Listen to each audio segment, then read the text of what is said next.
amalan Rasulullah setelah beliau menunaikan tahajud sebelum datang panggilan salat subuh, ya. Kita sudah bahas beberapa amalannya. Satu, memperbanyak doa, itu sudah kita bahas, ya. Yang kedua, memperbanyak istighfar, ya. Dan yang terakhir kemarin adalah memperbanyak tilawah Al-Quran atau bacaan Al-Quran. Kita berhenti kemarin di pembahasan yang terakhir tentang cara berinteraksi dengan Quran, ya. Di saat Anda selesai menunaikan tahajud, ya, kemudian setelah itu misalnya kita ingin membaca Al-Quran, maka ada 3 cara, ya, dalam berinteraksi dengan Al-Quran. Yang pertama, qiraah, ya. Qiraatun, hanya sekedar baca saja, ya. Hanya sekedar baca saja, tapi tidak menuntut kita untuk memahaminya, ya. Tidak menuntut untuk memahaminya. Kalau istilah orang kita kan tadarus, ya. Walaupun agak kurang tepat itu tadarus istilahnya, ya. Tadarus itu sebetulnya bukan baca. Tadarus itu belajar, memahami isinya, ya. Jadi kalau tadarus Quran artinya membaca Quran dengan terjemahannya, dipelajari isinya, ya. Itu tadarus, ya. Tapi kalau cuma sekedar baca disebut dengan qiraah, ya. Jadi itu amalan yang pertama. Anda boleh setelah tahajud misalnya menunggu datangnya fajar dengan memperbanyak bacaan Quran, sekalipun tidak membaca artinya atau tidak memahaminya. Masya Allah, Allah sediakan pahala yang begitu melimpah bagi orang yang senang baca Quran, ya.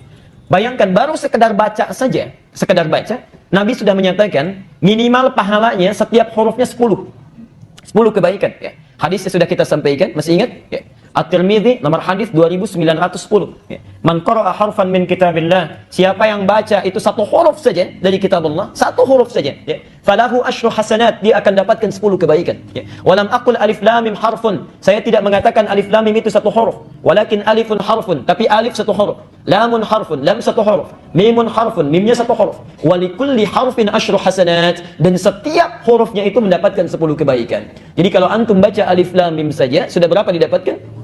30, itu baru baca, belum memahami artinya, Masya Allah, baru baca saja, ya. Dan berita baiknya, kalau ada orang berkata, ya Rasulullah, kalau saya masih belajar, masih terbata-bata bacaannya, ya, hurufnya mengejanya masih susah, Masya Allah, hadisnya di kitab yang sama, nomor hadis 2920. Walladhi yatata'ta', adapun orang yang terbata-bata saat dia mulai belajar membaca, wa huwa syaqqun 'alaihi, sudah terbata-bata, sulit mengeja hurufnya, ya. Orang lain mengucapkan misalnya a'udzu, dia sulit mengucapkannya, a'udzu, Masya Allah, falahu ajran, kata Nabi, orang ini minimal dapat 2 kali pahala orang yang lancar, 2 kali pahala, Masya Allah. Kalau tadi alif lam mim, yang lancar dapat berapa? 30. Yang nggak lancar misalnya dia ulang alif lam mim, dia ulang lagi alif lam mim, minimal dapat berapa? 60. Ustaz, kalau begitu saya nggak lancar aja bacanya, ya. Nah, itu keliru. Itu keliru, ya. Insyaallah. Jadi maksudnya setiap kali dia mengulang dia dapat pahalanya. Ya, setiap mengulang tambah lagi, setiap mengulang tambah lagi. Jadi ibu dan bapak sekalian, kalau Nabi sudah menawarkan, antum nggak lancar saja, pahala dilipat gandakan. Kalau dengan semua motivasi itu belum tersentuh juga baca Quran, ya subhanallah, dengan cara apa lagi mesti dimotivasi? Dengan cara apa lagi? Ya. Pahala sudah digandakan, kebaikan diliputkan, belum tersentuh juga. Berapa lama lagi waktu yang dibutuhkan untuk memotivasi kita mau baca Quran? Ya. Karena itu terakhir tadi pagi saya sampaikan di salah satu masjid di Baitur Rahim, Masya Allah, normalnya setiap muslim itu mesti baca Quran. Mesti baca Quran dalam sehari. Kalau bapak ibu sehari misalnya, biasanya cuma 1 juz pindah jadi 1 roboah. Biasa 1 roboah, 1 ain pindah jadi 1 halaman. Biasa 1 halaman cuma 10 ayat. Biasa 10 ayat nggak sempat, sibuk cuma 1 ayat. Bahkan satu kali sibuk misalnya sama sekali nggak baca Quran. Kalau dalam sehari tidak mampu baca Quran, caranya begini, malam-malam bangun 1:30, jangan tahajud dulu. Bawa mushaf kita, masuk ke ruangan tengah, buka mushafnya, lalu katakan pada diri kita, ya Allah, dosa apa saya nggak bisa baca Quran? Karena tidak mungkin ada muslim tidak mau baca Quran kecuali ada sekat dalam jiwanya. Itu yang perlu dikeluarkan, ya. Sehari mesti baca kita, sehari itu Quran mesti baca walaupun cuma 1 ayat, ya. Masya Allah. Nah, yang kedua bisa juga dengan qiraah, sudah kita lakukan, lancar bacanya, maka levelnya naikkan. Jangan cuma sekedar baca tapi pahami. Disebut dengan tilawah, tilawah Al-Quran, tilawah Al-Quran. Saya sudah uraikan dengan sangat rinci di pertemuan lalu. Sekarang saya berikan cara singkatnya saja, ya. Antum kalau mau tilawah Quran, cara terbaiknya itu ada 2 metode, ya. Ada 2 metode. Metode pertama, ya, biasanya para sahabat, ya, membaca 5 ayat terlebih dahulu, ya. Misal Al-Baqarah alif lam mim sampai dengan ulaika ala hudan min rabbihim wa ulaika humul muflihun. Dibaca 5 ayat ini, dipahami artinya, lalu coba diamalkan. Belum sanggup mengamalkan, ya berhenti dulu di situ, ya. Lalu lanjutkan lagi. Masya Allah. Ini metode yang pertama. Metode yang kedua, ini yang didukung oleh para ulama saat ini, Masya Allah, ya. Yang paling bagus, keluarkan bimbingan Quran itu secara tematik. Karena bimbingan kehidupan kita semua ada di Quran. Misal, saya beri contoh. Ada yang sudah berumah tangga, jadi suami, jadi istri selama puluhan tahun. Pernahkah Anda mengeluarkan dalam Al-Quran tuntunan menjadi suami yang baik? Ibu mengeluarkan ayat-ayat tuntunan menjadi istri yang baik? Jangan-jangan puluhan tahun, atau belasan tahun, atau bertahun-tahun, sudah merasa menjadi suami yang baik, tapi menurut Allah belum. Ibu merasa menjadi istri yang baik, menurut Allah belum. Apa antum nggak punya waktu mengeluarkan sebagian saja selama sebulan tilawah dengan istri di rumah, Masya Allah. Ya. Tanyakan pada istri kita, Ma, ini yang petunjuk Quran, sudahkah papa sesuai? Ya. Pa, ini juga petunjuk tentang mama, sudahkah mama sesuai? Kan indah kehidupan itu, Masya Allah. Ya. Antum selesai itu, ada semuanya di Quran. Ya. Bimbingan dalam bekerja, saat sulit ada doanya. Saat sakit pun, Masya Allah, dari mulai sakit yang ringan, surah Asy-Syu'ara ayat 78 sampai dengan 80, ya. Doanya Nabi Ibrahim saat sakit ringan itu, Masya Allah. Walladzi khalaqani wa yahdini. Dialah Allah yang menciptakan saya kemudian memberi petunjuk. Dialah yang memberi makan saya, memberi minum saya. Wa idza maridtu, kalau saya sakit sekarang pun, fa huwa yashfini, pasti Allah sembuhkan, pasti Allah sembuhkan. Ada itu bimbingannya. Masya Allah. Ya. Di saat pulang kerja, Pak, Bapak sakit kepala, sakit perut, ya sakit kaki yang ringan-ringan. Kenapa nggak sambil dipegang, bimbingannya dibaca? Wa idza maridtu, ya Allah, saya sudah berikhtiar dalam kebaikan karenamu. Sekarang saya agak terasa sakit, pasti Engkau sembuhkan. Ya. Masya Allah, hidup semua dengan Quran itu. Saat sakit parah pun ada, Al-Anbiya ayat 83 sampai dengan 84. Ya. Saat antum punya kesulitan yang luar biasa di kantor, di rumah tangga, gelap mata kita, Al-Anbiya 87, 88. Ya. Masya Allah. Anak-anak kita mulai belajar, At-Taubah ayat 122. Mulai dididik di rumah, ada lagi misalnya Luqman ayat 13 sampai ayat 19. Masya Allah. Itu anak baru satu. Kalau anaknya lebih daripada satu, Yusuf, ya, Yusuf, Quran surah 12, Masya Allah. Dari mulai ayat yang ketiga sampai ayat 29-nya, lengkap semua. Kenapa Anda dalam sebulan nggak keluarkan? Hari ini belajar menjadi suami yang baik, besok belajar menjadi ayah yang baik, besok menjadi pebisnis yang baik, anak kita menjadi siswa yang baik, semuanya ada. Cuma kita terlalu sibuk dengan dunia dan bacaan-bacaan yang lainnya, petunjuk yang hakiki tidak kita baca. Itulah tilawah Al-Quran. Nah, kemarin pertemuan lalu kita berhenti pada satu tantangan dari Allah. Kalau cuma tilawah mushafnya dipegang, kemana-mana agak susah, berat. Ke pasar bawa mushaf, susah. Ya. Sekarang di bis bawa mushaf agak susah. Bahkan Masya Allah, di beberapa tempat masuk pesawat buka mushaf, pesawatnya balik lagi itu. Ya, Masya Allah ya, saking orang tidak tahunya tentang Islam. Saya tidak mengatakan tidak suka, saking tidak tahunya tentang Islam dan keutamaan Quran, orang di pesawat buka mushaf, balik lagi pesawatnya. Ya. Karena ada aduan, dikiranya itu panduan teror, ya, Masya Allah. Padahal belum dilihat bagaimana isinya, bagaimana keindahannya. Nah, Bapak Ibu sekalian, supaya tidak susah, maka Allah tawarkan untuk mudah dihafalkannya. Untuk mudah dihafalkannya. Di situ kita berhenti dan di sini saya akan mengingatkan. Maaf, insya Allah saya tidak lupa dan rekamannya juga ada. Ya. Kita punya tugas dari bulan kemarin, hari ini 40 ayat. Saya khusnuzan pada Allah karena syaratnya tidak mungkin masuk ke masjid kecuali ayatnya sudah dihafalkan. Insyaallah. Sudah hafal Qurannya? Sudah mulai menghafal? Kalau Anda menghafal kurang dari 40 ayat, artinya berhasil itu hafalannya. Walaupun cuma 1 ayat, 2 ayat, 3 ayat, 5 ayat, karena pemula yang menghafal Quran sebaiknya tidak melebihi daripada 10 ayat. Ya, karena ada hikmah nanti di balik itu. Ya, ada hikmah di balik itu. Ya. Jadi menghafal Quran yang baik, kalau antum sampai sebulan ini misalnya, Ustaz, saya belum mencapai target 40, karena bukan 40 yang diinginkan. Yang diinginkan ada hafalan Quran yang masuk dalam jiwa kita. Mau 1 ayat, 2 ayat, 3 ayat, dan benar kita dalam membacakannya. Jadi berbahagialah Bapak Ibu sekalian, kalau dari bulan lalu sampai dengan hari ini, sudah ada Quran yang masuk ke dalam jiwa kita. Itu tandanya ada kebaikan dalam diri kita. Musa, bukan Nabi Musa, tapi seorang anak kecil yang matanya buta. Ini pengantar saya sebagai penutup kajian yang lalu. Terlahir di kota Mesir, di negara Mesir. Ya. Beliau lahir di Mesir, di provinsi Asyut. Matanya buta, tapi dalam butanya punya keinginan untuk bisa menghafal Quran. Anak ini dulu masih usia 6-7 tahun, Insya Allah. Datang pada orang tuanya. Bapaknya pekerja biasa, barangkali tidak seprofesi dengan antum yang pekerjaannya nyaman. Disampaikan pada orang tuanya menangis bahagia. Ya. Mulai saat itu direncanakan harus belajar dengan baik. Bapaknya membawa motor ala kadarnya, dimodifikasi supaya memudahkan dia belajar. Ditetapkanlah belajar pada seorang guru yang jarak dari rumahnya itu 20 km. Ya, guru yang baik. Anaknya dibonceng menjelang asar. Ya. Bapaknya memodifikasi motornya. Di depannya itu ditampilkan seperti layar di dashboardnya itu. Jadi anaknya di belakang mulai menghafalkan Qurannya, Insya Allah. Bapaknya di depan pegang catatan ayatnya. Ya. Di jalan tuh nggak ada yang sia-sia. Masya Allah, sambil lihat ke depan, begitu anaknya hafalan, bapaknya lihat ke bawah. Ya. Di jalan nggak ada ngobrol, nggak ada apa. Anaknya menghafal di belakang, bapaknya mengecek lagi hafalan. Semuanya itu bermakna. Begitu tiba di tempat tujuan pada gurunya, subhanallah, sudah jauh-jauh datang 20 km, sampai di sana, gurunya cuma minta bacakan satu ayat. Satu ayat saja.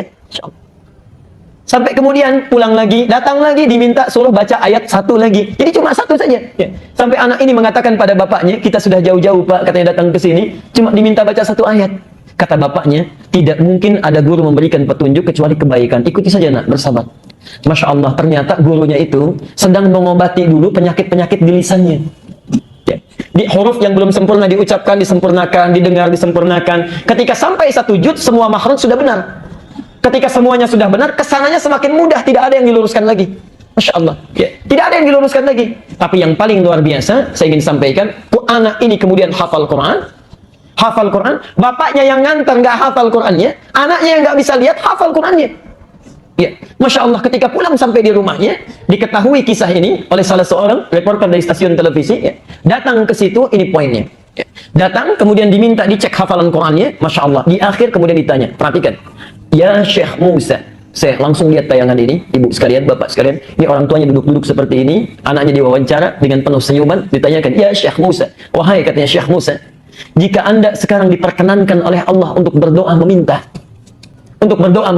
ya, apa yang akan anda minta? Apakah minta untuk bisa melihat? Apa yang anda minta? Apakah anda minta untuk bisa melihat? Anak sudah hafal Quran, dekat dengan Allah, ya, ibadahnya luar biasa. Ditanya, kalau anda meminta sekarang, apakah anda minta untuk bisa melihat? Perhatikan jawabannya. Wallahi, demi Allah saya katakan kering, kalau saya diperkenankan kepada Allah untuk memohon saat ini, saya akan memohon untuk terus dibutakan sampai hari kiamat. Agar Allah berkenan membutakan saya sampai hari kiamat. Karena dengan buta ini saya bisa menghafalkan Quran. Saya takut kalau dikembalikan bisa melihat kembali. Saya takut Quran meninggalkan saya. Ini kalimat yang pertama. Ya. Dan yang kedua, perhatikan, belum selesai kalimatnya.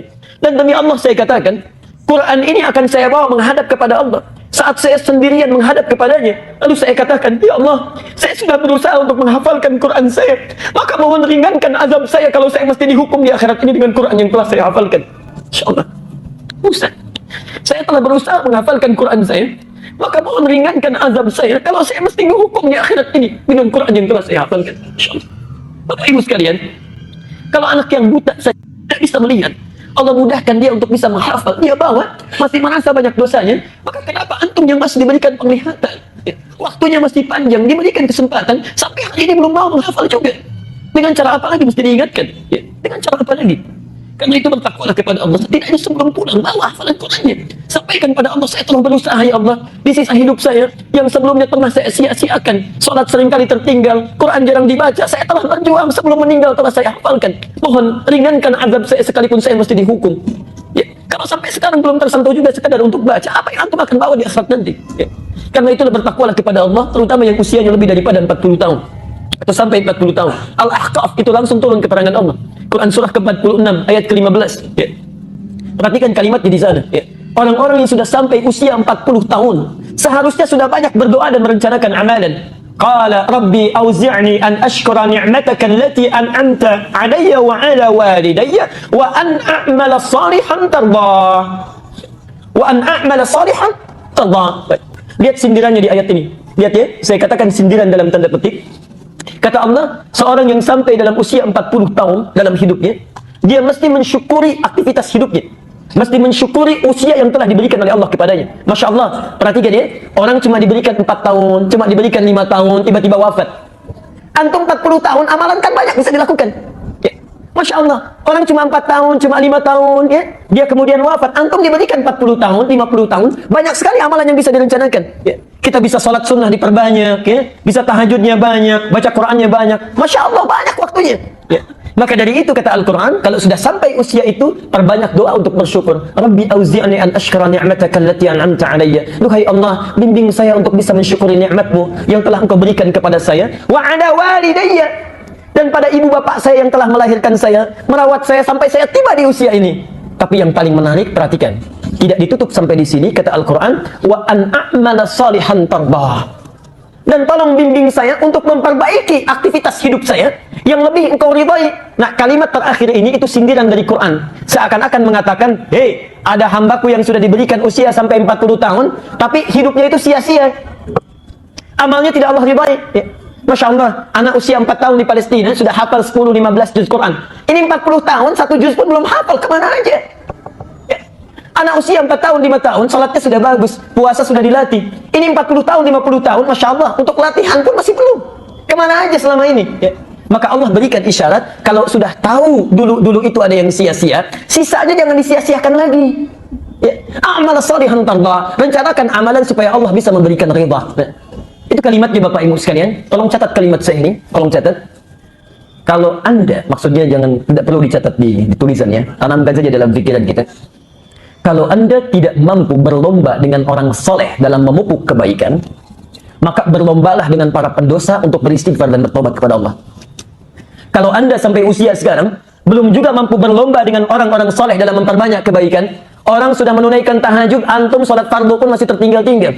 Orang sudah menghafal Quran, antum baca Quran pun masih terus didorong-dorong. Kalau nggak mampu berlomba dengan orang saleh dalam memperbanyak kebaikan, maka berlombalah dengan para pendosa untuk beristighfar dan memperbanyak taubat kepada Allah Subhanahu wa taala. Ya. Bertakwalah kepada Allah, itulah amalan para salafus saleh setelah mereka menunaikan salat tahajudnya. Kalau tidak memperbanyak doa, perbanyak istighfar atau memperbanyak bacaan Quran kepada Allah Subhanahu wa taala. Nah, sekarang kita lanjutkan, ambil satu saja untuk mempersingkat bahasan kita. Setelah melakukan itu, apa yang kemudian Rasulullah SAW lakukan? Ya, selesai menunaikan tahajud dan pendekatannya kepada Allah. Bapak Ibu sekalian, sunnah Nabi, saya urutkan dari awal ya, supaya mengingatkan kembali. Bangun dari tidur, tidak langsung berdiri, duduk dulu. Kemudian hapus bekas ngantuknya. Itu sunnah Nabinya, ya, sudah dipraktekkan insyaAllah. Ya.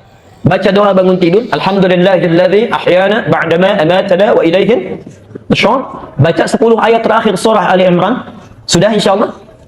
Ya, berusaha terus ya, berusaha. Baik. Setelah itu kita pergi cuci tangan kita.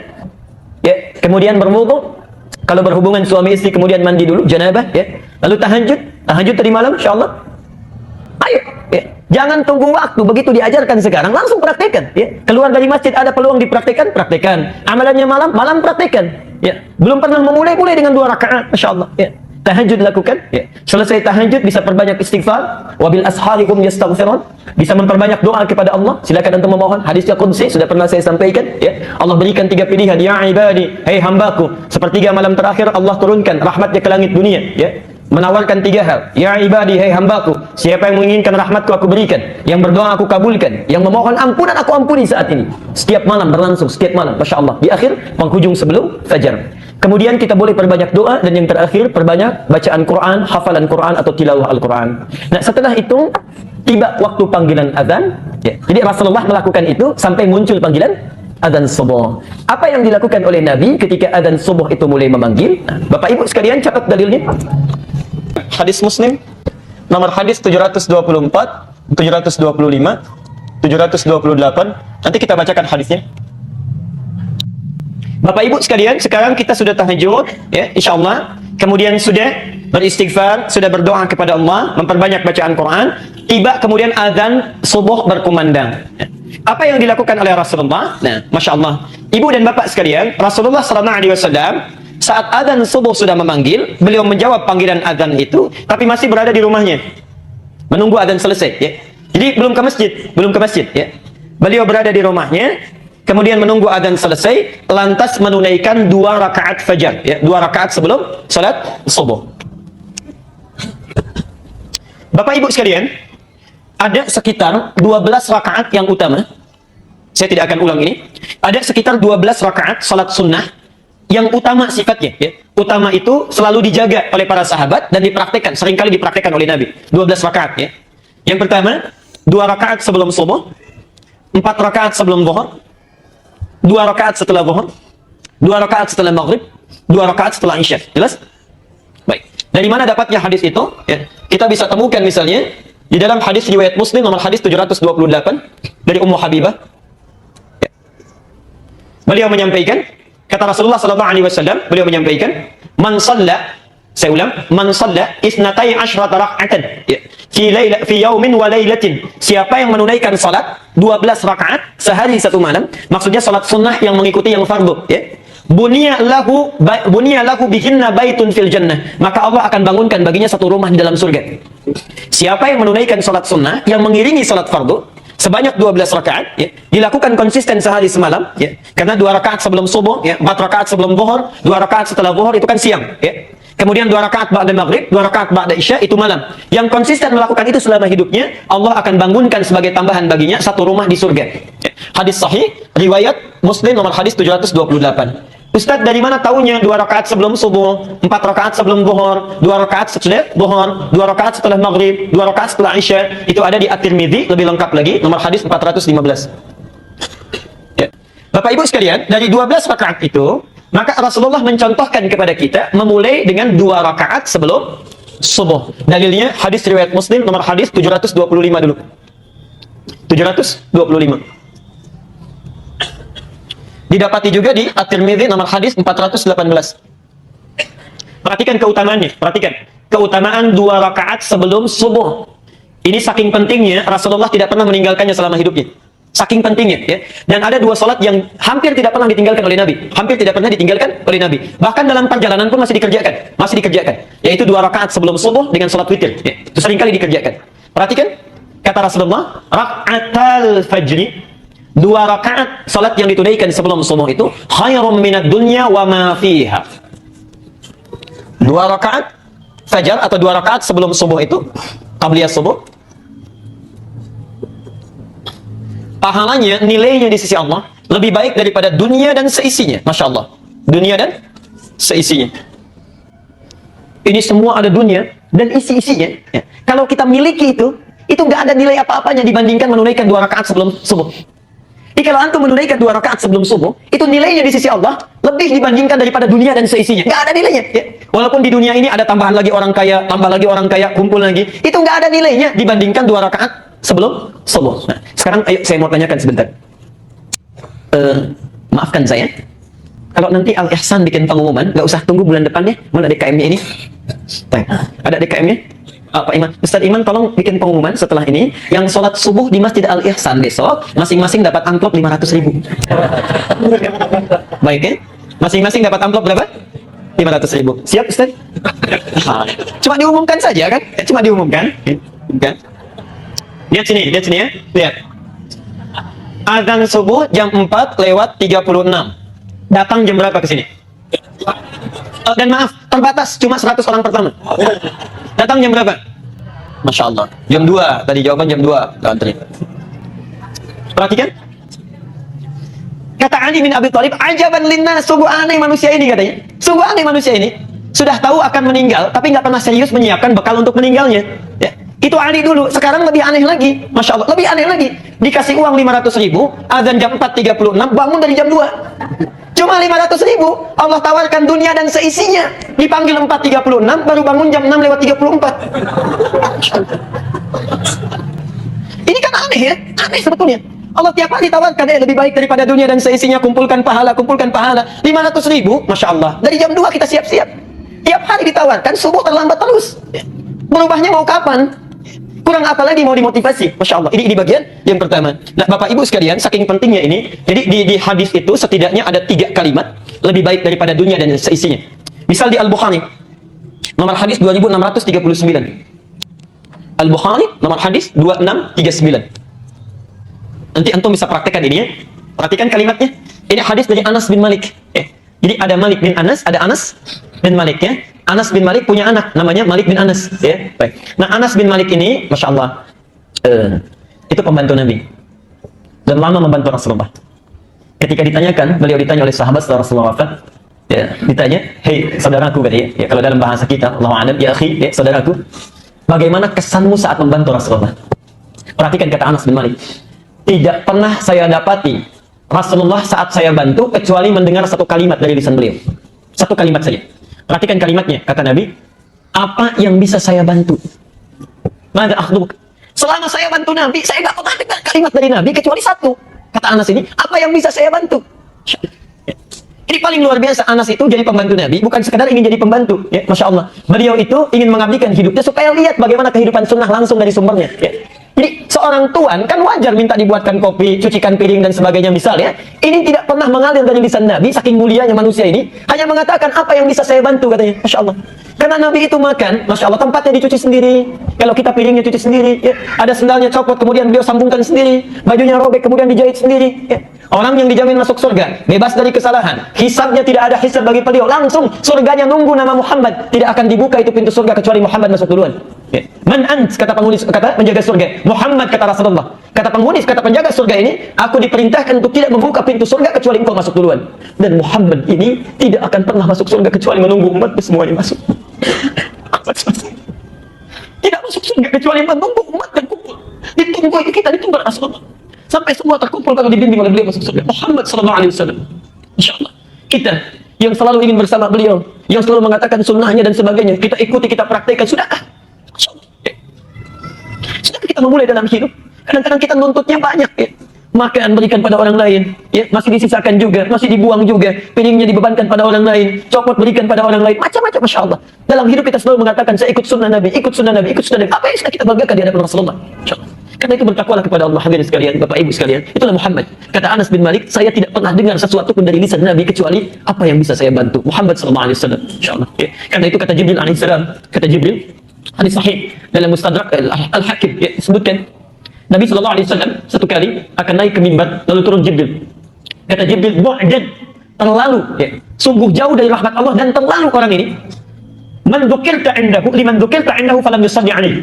Orang yang disebutkan namamu Muhammad di sampingnya enggak mau salawat kepadamu, itu orang keterlaluan. Ya. Masya Allah, itu orang keterlaluan katanya. Saking sayangnya Jibril kepada Muhammad sallallahu alaihi wasallam, itu yang dipikirkan itu cuma kita, Bu. Pak, ya, cuma kita. Masya Allah. Ya. Saya berikan misalnya 2 sampai 3 riwayat. Masya Allah. Satu kali beliau sallallahu alaihi wasallam dalam hidupnya itu sedang kumpul dengan sahabatnya. Ya. Lalu kata beliau, ashtaqu bi ikhwani. Saya itu kok rindu sekali dengan saudara-saudara saya. Rindu dengan saudara-saudara saya. Sahabatnya menjawab, ya Rasulullah, alasna ikhwanik. Rasulullah, bukankah kami ini saudara-saudaramu? Ya. Kata Nabi, lastum ikhwani, ya, bal antum ashabi. Kalian ini bukan saudara saya, kalian ini sahabat-sahabat saya. Perhatikan, ikhwani humul ladzina lam yarawni walakinnahum amanu bi. Saudara saya itu orang yang enggak pernah lihat saya, tapi selalu beriman kepada saya. Orang yang tidak pernah lihat saya, percaya dengan saya. Ya. Kalau antum percaya pada orang yang kelihatan, itu wajar. Tapi percaya pada yang tidak tampak, masih yakin juga, itu yang tidak wajar. Kata Nabi, saya merindukan saudara-saudara saya ini. Antum tuh dirindukan oleh Nabi. Masa kita tidak ada kerinduan untuk bertemu dengan Rasulullah? Setidaknya tunggangi sunnahnya, insyaallah. Bahkan demi Allah saya katakan di akhir hayatnya, hadis-hadis riwayat sahih. Ketika beliau akan meninggal dunia, Fudail membawakan air untuk beliau wudu. Ya, Masya Allah. Fudail itu anak pertama daripada Abbas. Abbas punya 2 anak yang paling populer laki-laki. Satu namanya Fudail, yang kedua namanya Abdullah. Abdullah hidup di bawah naungan Rasulullah sampai beliau jadi penghafal Quran, penafsir Quran. Fudail kakaknya, saat Rasulullah akan wafat, beliau yang membawakan air wudunya. Ya, dalam pangkuan Aisyah radhiyallahu anha, sampingnya ada Ali, ya, sampingnya ada Fatimah, yang dipanggil bukan Aisyah, bukan Ali, bukan Fatimah. Ummati, ummati, ummati. Mau meninggal pun masih antum yang disebut itu. Ya, insyaallah. Jadi kata Jibril alaihissalam, bu'dan, keterlaluan itu orang, liman dzukirta indahu falam yusalli alaihi. Disebutkan namamu, salawat saja dia tidak berkenan. Jadi tidak mampu kita membalas jasanya Rasulullah sallallahu alaihi wasallam. Setidaknya kalau Anda tidak bisa balas itu, salawatlah kepada beliau. Dan dalam salawat pun masih diberikan pahala juga. Man shalla alayya salatan wahidah sallallahu alaihi asyra. Masya Allah. Siapa yang salawat 1 kali saja, aku tidak butuh itu. Ya, cuma dengan salawat itu Allah akan memberikan 10 kali lipat kebaikan kepada orang itu. Ya. Di Bapak Ibu sekalian, itulah Muhammad sallallahu alaihi wasallam. Nah, kata Anas bin Malik, la ghadwatun fi sabilillah. Ya. Aktivitas baik yang dilakukan karena Allah dari pagi sampai dengan maghrib, aw rauhatun, atau aktivitasnya dari siang sampai maghrib tapi semua karena Allah. Misal, makannya karena Allah, minumnya karena Allah, kerjanya karena Allah, mau makan bismillah, mau minum bismillah, mau kerja bismillah. Perhatikan, khairum minad dunya wa ma fiha. Itu lebih baik daripada punya seluruh isi dunia ini. Ya, kalimat ujungnya sama, ya. Jadi antum misalnya mulai besok bangun tidur, ya, atau sekarang masih ada kesempatannya. Kalau dari pagi disebut ghadwah, ya, ghadwah sampai dengan maghrib. Kalau dari siang sampai dengan maghrib disebut rauhah. Kalau semua aktivitas kita diniatkan karena Allah, makannya bismillah karena Allah, minumnya bismillah karena Allah, kerjanya karena Allah, rawat anak karena Allah, itu kata Anas bin Malik, sabda Rasulullah, khairum minad dunya wa ma fiha. Apa balasan bagi orang ini? Dari Sa'ad As-Sa'adi di Al-Bukhari masih hadisnya. Nomor hadis 3078. Perhatikan, maudhi'us sautin fil jannah. Ya. Orang ini akan dibalas dengan pahala yang berlimpah, 4 pecut saja. 4 pecut, ya. Tempat pecutnya sesuatu yang tersimpan di surga, untuk ilustrasi saja, khairum minad dunya wa ma fiha. Jadi kalau tukang delman punya pecutan, disimpan di tempatnya, itu kalau ada di surga lebih bagus daripada dunia dan seisinya. Apalagi minumannya, apalagi gelasnya, apalagi keadaannya. Ya. Jadi kalau sudah semua diterangkan, antum tinggal tunggangi, keluarkan. Ya. Catat amalannya apa yang dilakukan. Nah, setidaknya bangunlah 2 rakaat sebelum subuh itu tunaikan. Khairum minad dunya wa ma fiha. Nabi tidak pernah meninggalkan ini selama hidupnya, konsisten menunaikannya. Dari mana taunya? Hadis Muslim nomor hadis 724 ini. Dari Aisyah radhiyallahu anha. Qalat, "Lam yakun an-nabiy sallallahu alaihi wasallam minan nawafil ashaddu ta'ahudan ala raka'atil fajr." Ya. Tidak pernah Rasulullah sallallahu alaihi wasallam memperhatikan, menjaga dengan kuat di antara salat-salat sunnahnya dibandingkan dengan perhatian beliau terhadap 2 rakaat sebelum fajar. Ya. Jelas sampai sini? Baik. Jadi dalilnya yang ingin kita sampaikan pada kesempatan hari ini, Bapak dan Ibu sekalian, setelah bangun tahajud, siapkan diri kita jangan sampai ketinggalan ini. Ya. Walaupun bangunnya kesiangan, hadis sahih. Walaupun bangunnya kesiangan misalnya, ini salat yang agak istimewa. Lakukan ini dulu 2 rakaat. Ya. Lakukan ini dulu 2 rakaat baru kemudian salat subuhnya. Jelas sampai di sini? Baik. Yang terakhir, lalu kita berhenti dulu di sini. Yang terakhir, di mana Nabi mengerjakannya? Di masjid atau di rumah? Ya. Dari mana taunya? Nah, ini persoalan, Ayo, yang bilang di rumah angkat tangan. Berapa? Yang bilang di masjid angkat tangan. Oh, yang tidak angkat tidak jelas nih semuanya, ya. Alhamdulillah. Perhatikan sini. Ya, kita lihat hadisnya dulu, ya. Lihat hadisnya dulu.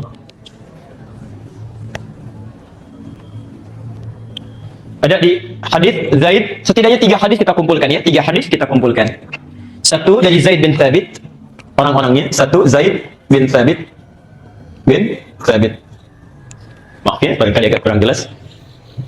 Dari Zaid bin Thabit ada 3 hadis. Nah, rumus dalam ilmu hadis, kalau ada satu amalan sifatnya, dalilnya cuma satu, contohnya satu, artinya itu contoh yang paling jelas. Tidak boleh kita mengambil cara lain-lain lagi. Ya. Tidak perlu kreatif.